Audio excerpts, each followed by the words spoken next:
헌법재판소 사무차장 나와 주십시오. 의원 여러분 조금 들어주십시오.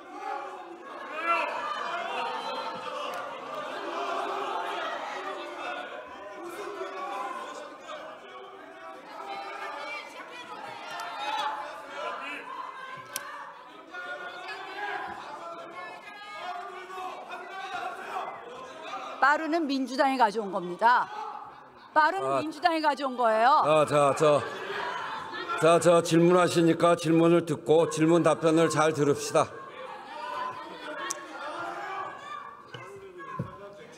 헌법재판소가 자유민주주의의 최후의 보루가 될 것이냐, 아니면 혹시나 여론몰이에 의한 군중민주주의에 굴복할 것이냐, 굉장히 중요한 시기라고 생각을 합니다. 헌법재판소가 그 신뢰를 받기 위해서는 공정성이 너무나 중요한데, 사실 최근 헌법재판소의 이런 행보에 대해서 많은 국민들이 우려하고 있습니다. 대행의 탄핵 의결 정족수 문제라든지, 또는 박근혜 대통령 탄핵 헌재 결정문에 따르면 8인 재판관이 재판을 하는 것이 헌법과 법률에 위반되지 않는다고 했는데 갑자기 9인 체제 완성을 주장한다든지, 헌법재판소가 국민을 바라보고 한다든지, 저는 도대체 납득이 되지 않습니다. 이 편향성에 대해서 사과하실 생각 있으십니까?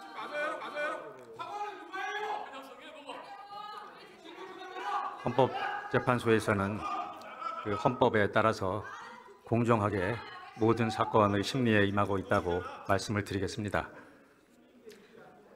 국민들의 우려를 불식시켜 주실 것을 말씀드리면서, 지난번 탄핵 소추 사유에서 민주당의 소추위원들이 내란죄를 빼버렸습니다.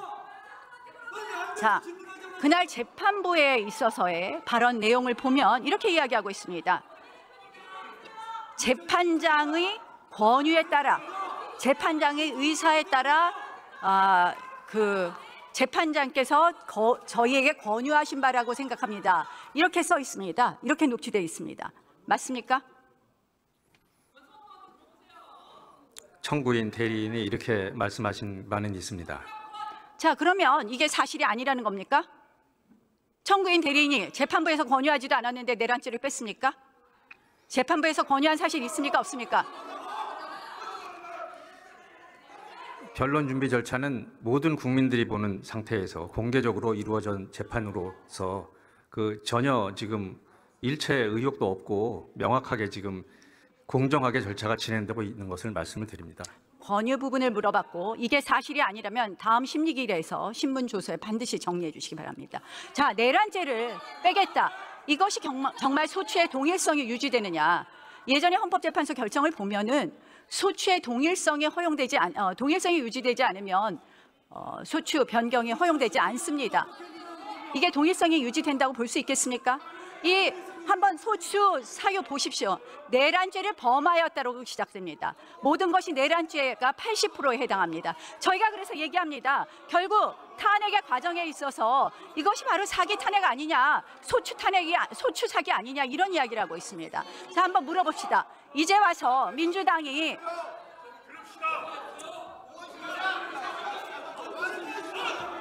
의장님 조용히 좀 시켜주세요. 말을 할 수가 없어요. 네. 지금 이제 정부에게 질문하는 시간이니까 질문도 잘 들으시고 또 답변도 잘 들으시고 다음 질문하실 때 참고하실 수 있도록 경청하십시다.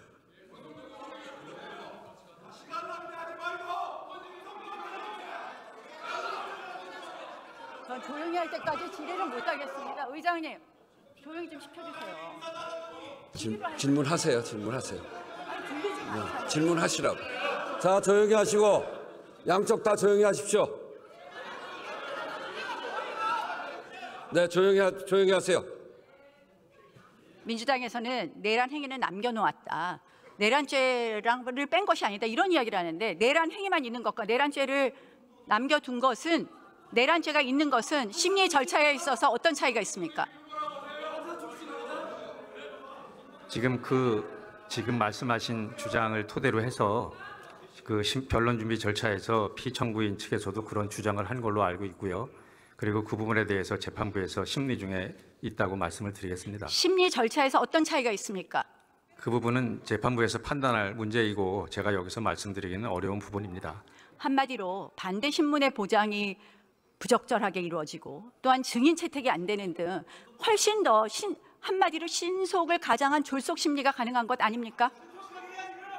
결국 저희는 헌법재판소가 졸속 심판을 위해서, 졸속 심리를 위해서 이재명 대표의 선거법 위반 사건과 관련해서 속도를 맞추기 위해서 이렇게 해서 탄핵 소추 심리를 졸속으로 하려고 재판부와 짬짬이 한 것 아닌가 이렇게 의심하고 있습니다.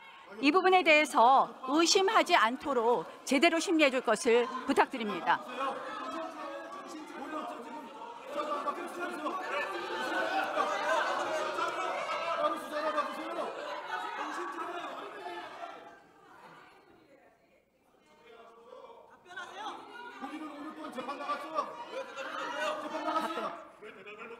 예, 그 지금 말씀하신 부분 유념해서 공정하게 재판을 진행하고 있다고 말씀을 드리겠습니다. 헌법재판소에 대통령 탄핵 말고 탄핵 몇 건 더 계류되어 있죠? 지금 10건 계류되어 있습니다.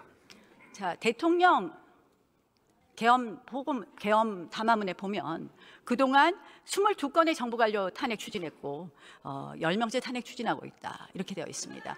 계엄의 헌법 위반 정도를 따지려면 그 10건의 탄핵이 정당했느냐 부분 먼저 심리해야 되는 것 아닙니까? 재판부에서 판단하실 사항으로 알고 있습니다. 저는 결국 이것을 하지 않는다는 것이 불충분한 심리가 될 것이고 한마디로 선후 도치의 재판이 될 것이라는 것을 말씀드립니다. 자, 다음 법무부 차관 나와 주십시오. 의원 배치 떼고 윤석열 결혼하시는 게 좋다. 의원님 본인 재판이나 좀 빨리 받으세요.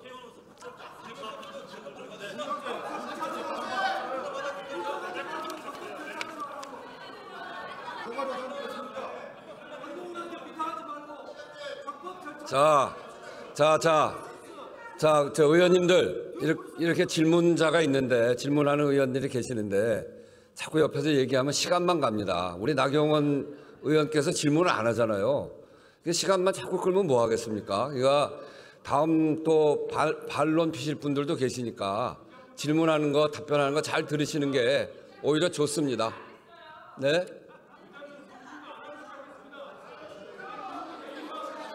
네, 조용히 하시고 저 질문 답변을 들으시죠. 자, 내란죄 수사 권한 누구에게 있습니까? 대통령 내란죄 수사 권한. 내란죄 수사 권한에 대해서는 여러 가지 의견들이 있는 것으로 알고 있습니다. 그리고 현재 공수처에서 수사를 하고 있고 체포영장을 받은 상황이고 일단은 그 부분에 대해서는 수사가 진행되고 있는데 구체적인 권한이 누구한테 있는지에 대해서는 현재로서는 단정적으로 하는 건 한계가 있다고 생각합니다. 원칙적으로 수사 권한은 내란죄에 관해서는 경찰에 있는 것 맞지 않습니까? 경찰이 있다는 부분에 대해서는 아무런 이론 여지는 없습니다. 다만 이 검찰과 공수처에 있는지 여부에 관련돼서는 기본적으로 관련성이라고 하는 요건을 충족해야 되기 때문에 그 부분에 대해서는 여러 가지 검토가 필요할 수 있는데 자, 현재 관련성이라는 것을 검토하려면 본 사건에 대한 수사 권한이 있어야 됩니다. 대통령에 대해서는 내란죄 외에는 소추할 수 없습니다. 결국 직권남용을 이유로 내란죄까지 수사 권한이 있다는 것은 공수처의 억지라고 봅니다. 결국 그것을 기준으로 해서 공수처는 영장을 중앙지방법원에 발부받는 것이 원칙인데 이걸 서부지방법원에 와서 이렇게 발부받았습니다. 이렇게 공수처가 한마디로 불법적인 수사 권한을 갖고 불법적인 영장을 발부받으니 이렇게 여러 가지 국론 분열이 있습니다. 자, 그러다 보니까 지금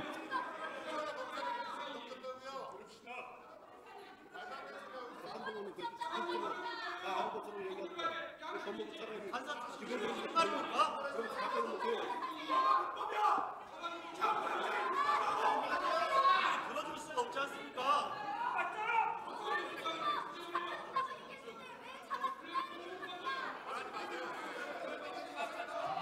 아니 의원님, 제가 아까 드린 말씀에 대해 답변에 대한 보완 설명이 필요한 부분인데 저는 됐습니다. 그만하셔도 되겠습니다.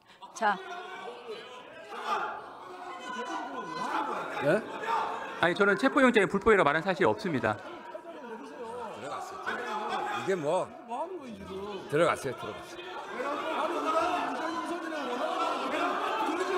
들어갔어요.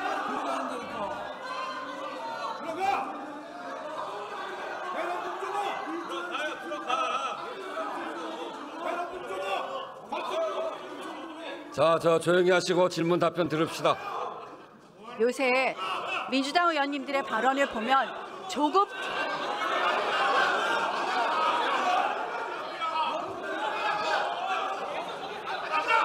김영만 의원 앉으세요. 자, 앉으세요. 자리에 앉으세요.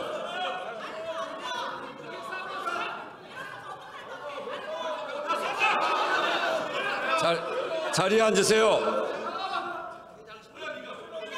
자, 자리에 앉으세요.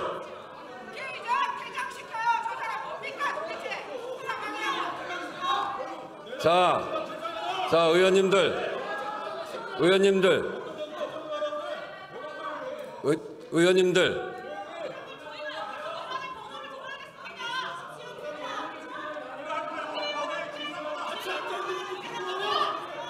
자, 조용히 하시고 계속해 주세요. 최근에 야당 의원님들의 발언을 보면 도가 넘는다는 생각을 합니다.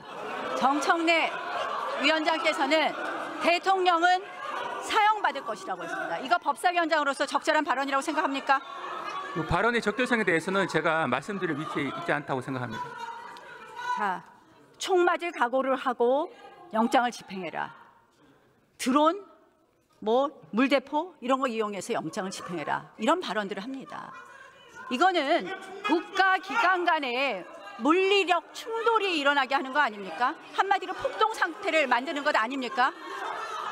수사를 철저히 하라는 요청으로 이해를 하고 있고 그 부분에 대한 발언의 적절성은 저희가 평가할 위치에 있지 않습니다. 그것뿐만 아닙니다. 이것은 결국 공수처와 기타 경찰의 여러 가지 수사 권한 또는 체포영장에 관한 경호처의 권한에 관한 국헌을 문란하게 하는 그런 발언들입니다. 저는 이러한 발언들이 오히려 사회를 혼란스럽게 하고 한마디로 이러한 것도 내란을 선동하는 그런 발언이라고 생각을 합니다. 이런 발언들에 대해서 저는 우리 국회가 좀 더 수준 높은 국회가 되려면 이런 발언들 지양해야 된다고 생각을 하는데요. 자, 이상식 의원님 페이스북을 보셨습니까? 네, 언론 통해서 본 적이 있습니다.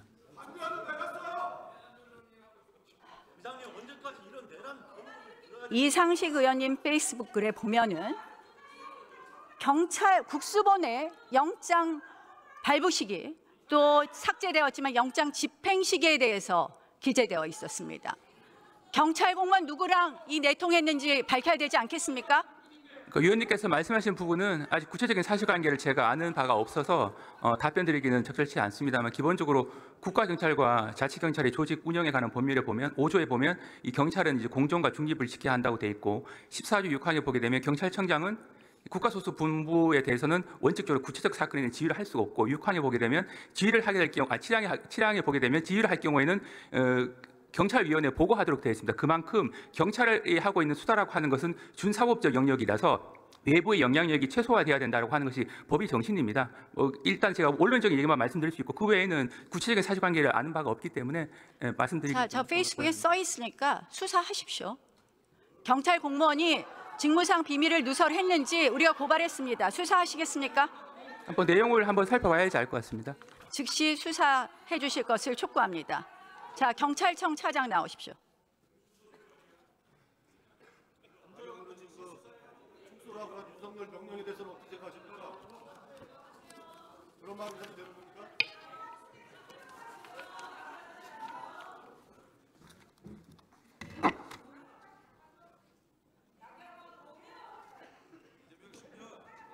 이상식 의원님 페이스북을 보셨습니까? 저는 보지 못했습니다. 그럼 제가 아까 읽어드렸는데 들으셨습니까? 아니, 경찰청 차장이 이 중요한 거 페이스북을 아직도 못 보셨다는 거예요? 뭐 관련 내용은 제가 보고받지 못해서요. 그 내용을 알 수 없습니다. 뉴스도 안 봅니까 정말? 예, 그렇습니다. 제가 언론을 통해서 메신저 역할을 한다는 그런 뭐 짧은 글만 제가 알 수 있을 뿐이고요. 나머지 뭐 구체적인 내용 전체는 보지는 않았습니다. 도대체 어느 경찰 공무원이 이상식 의원하고 내통해서 체포영장 집행 시기와 체포영장 발부 시기를 알려줬는지 당장 감찰해 주실 것을 촉구합니다. 제가 경찰청장 직무대행에서 개인적인 통화 내역까지 다 확인하기는 어렵습니다. 검찰에 고발된 사건이니까 거기서 수사가 될 것으로 생각합니다. 그러니까 경찰이 지금 공정하지도 않고 중립적이지도 않다는 그런 비판을 받는 것입니다. 저희들은 법과 원칙에 따라서 적법 절차를 준수하고 있습니다. 저희가 고발했으니까 징계 절차도 같이 착수해 주실 것을 촉구합니다. 협박해달라고 그랬다면서요. 이번에 해명하세요. 하시니까 하시니까 협박해달라고 그랬다면서요.